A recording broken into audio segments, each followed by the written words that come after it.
ఆరోగ్యాలు కాపాడాలి. ఇందుగా బొక్కులారివన్నీ నిలుపుదల చేయాలి. ప్రజల ఆరోగ్యాలు కాపాడాలి. ఈరోజు రాష్ట్ర ప్రభుత్వానికి విజ్ఞప్తి చేస్తా ఉన్నాం.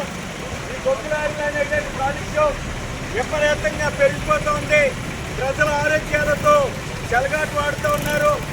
ఏదైతే లారీలు ఉన్నాయో ఆ లారీలు చాలా ఓవర్లోడ్తో వస్తూ ఉన్నాయి.